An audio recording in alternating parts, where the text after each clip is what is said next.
Oh, I do hate early mornings. Still gets me that the taxi came 20 minutes early. I think she's going for a wee break, sit in peace for a wee while. Yeah. Out of the office.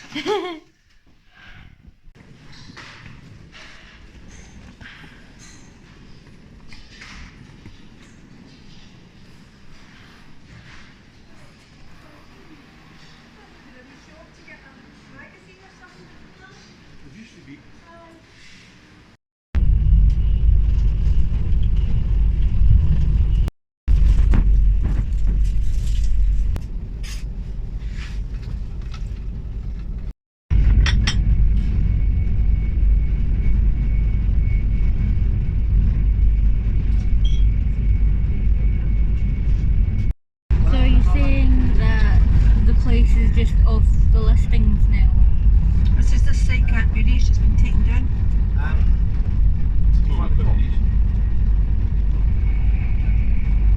That's interesting.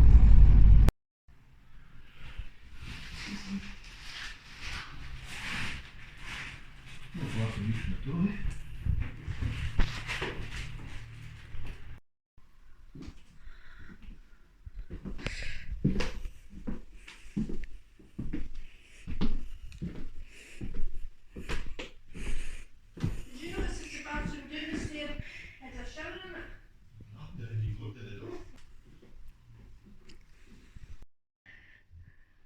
So this is this is what the cleaning fee gets you. Kinda mad they didn't give you your tart for me to steal now.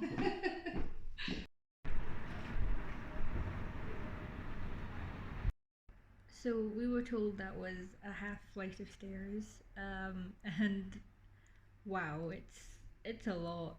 I was supposed to have the top floor, but I'm having the first floor. That is too much. But also, a 4 hour train journey is the perfect time to realize that you no longer have immunity to that kind of motion sickness.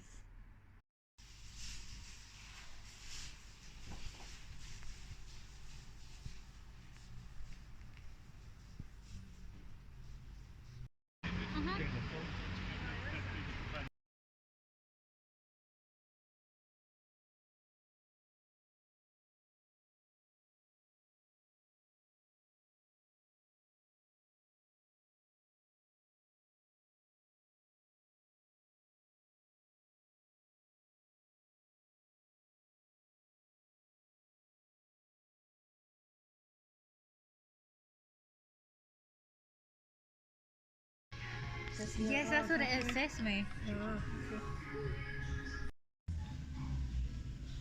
Shit, that smells spicy, dude. Yep, 2 chilies. I did think it might be relative.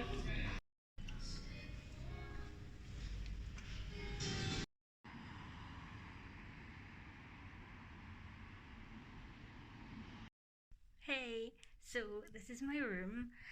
I was panicking that there wasn't a mirror, but I was a dumbass who did not check behind the door. There is a nice collection of books here. I forgot the one I was reading upstairs, but I would really like to get to one of these, and I know there's not enough time, but whatever. Um, it's a pretty plain, functional room, but you know, we're going to be out most of the time. Do love a reading nook though.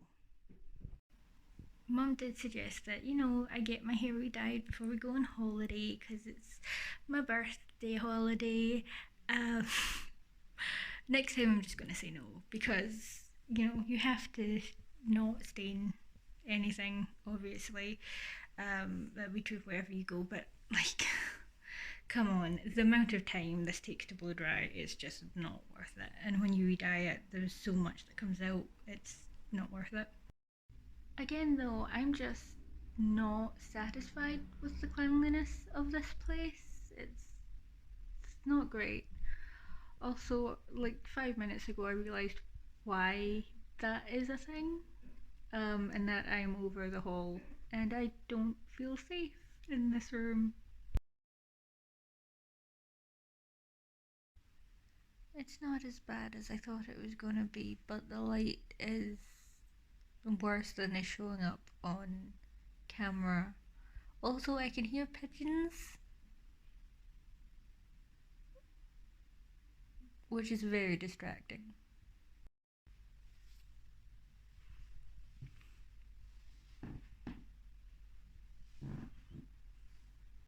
I got up at 11:30 and we're not even leaving for the trip today yet. I'm gonna go and get breakfast and I'm so tired. Um, but I'm dressed and I can't go back to bed. It's fine, it's fine. I have another vlog to finish, so keep an eye out for minor feelings, I guess.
Hey, so I ended up not getting as much clips and photos as I wanted from the exhibits. I did not expect to be fighting back tears, and that really took me by surprise. The Roman and Greek children's toys got to me, and then it just got worse. The statues, even if they are idealized, those are people from thousands of years ago. And I'm looking at them, and there was one, and I don't know the actor, but I thought you look just like the actor. Thousands of years, and the coffins and the you know like funerary items, and it's you took so much care to make these to send your loved ones off. This one last thing you could do for them, this last act of love, and I would love to go back to the British Museum on my own so I can be a weirdo and cry and also sit on the floor when it's too painful to keep standing. Yeah. I also just I'm very much a beginner, but I like to see Latin and be able to pick out words. Wow. And I don't know ancient Greek, unfortunately, because my those textbooks are in French, and I don't know French well enough to read them. Uh, but the Egyptian as well. I can't. Hieroglyphics are beyond me, but hieroglyphs. I can pick out like the pharaohs' names are in cartouches, and the cartouches themselves are a hieroglyph, a circle, and then like a stand, and they're stretched out, and Egyptians didn't have like a set direction and things like that, and artistic choices, just like no cohesive information, but just little bits here and there, and it was wow. I was really sad that we couldn't go to more exhibits, but I really could not bear to keep walking. And then my spirits picked up when we got to the gift shop because, I mean, this is £5. I have no idea what it is, but it sounds really interesting. And I had actually forgotten my bag in China Fung, so I did not have money myself, and Mum thankfully loaned me some. But this Piranesi, wow, and it's £5. It's £5. It was originally 20, and just like the world building that I'm going to be able to do, like just this on its own, this is what I've been dreaming of for like a D&D campaign setting, and I'm so excited. And then this one, also for £5, I was just like having to like beg Mum to come over because I couldn't believe it. This was £25 reduced to 5, and wow.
Oh, that's fancy.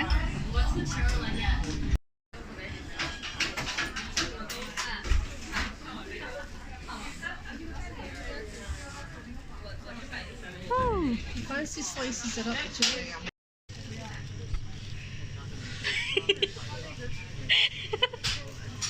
yum. That was funny, that cake with the bite mark in it. The teeth. Wow.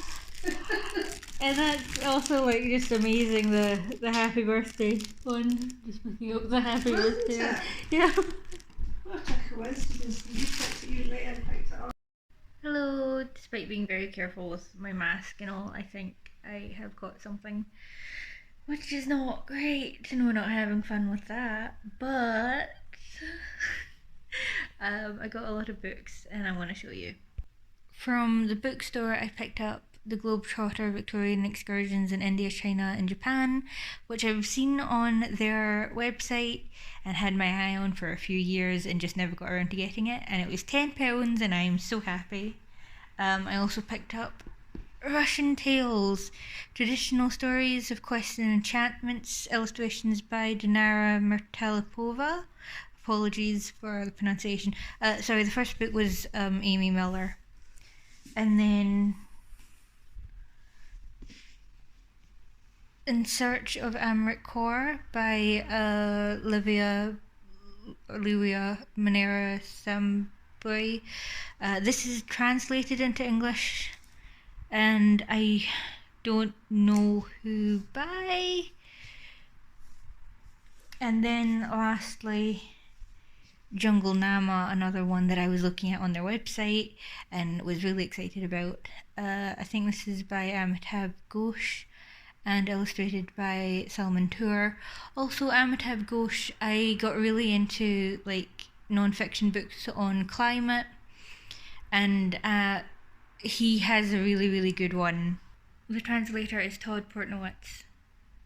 Also, I love the British Library's Tales of the Weird collection.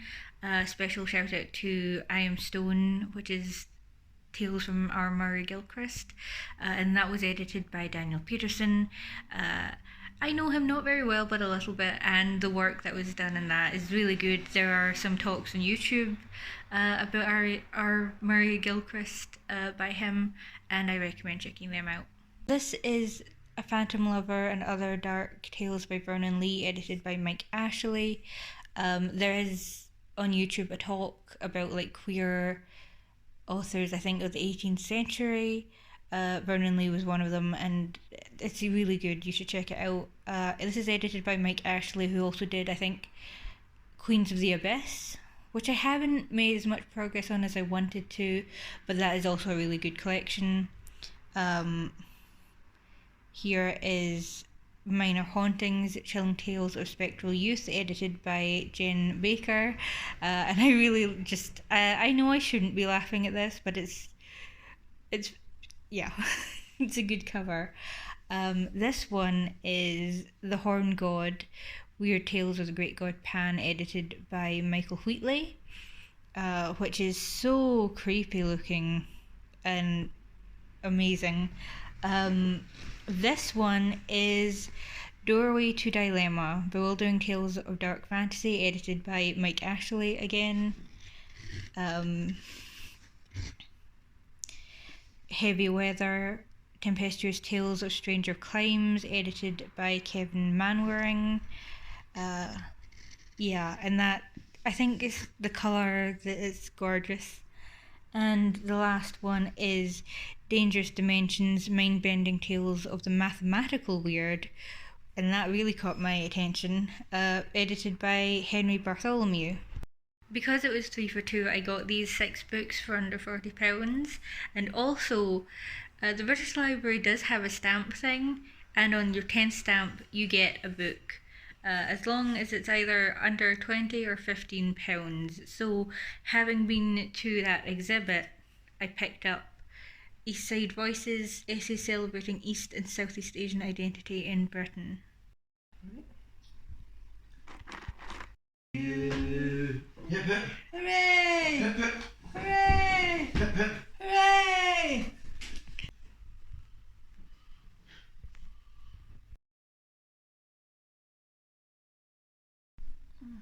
Good morning. It is the last day, and we are packing.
I I am back and I'm tired. So apologies that I didn't get much of the Natural History Museum. We had to queue outside and there were like a million children there. It was heaving and I I don't like to film other people if I can help it without their permission. So a lot of the clips, I think, best as I tried, did end up getting people, and I would rather not use them. We were at the back of the train this time, and for my parents, that was much better. It was much less herky jerky, but I felt the worst. I think it's because my room, I think, was the only one with double glazing, but I could still, it was so noisy at night, and I've been so tired. I think that it was just a lot of compounding. Um, that being said, I would go back. I would absolutely do it again. Um, yeah, I will probably have something more and better to say tomorrow, but I'm kind of dead on my feet right now. So, good night.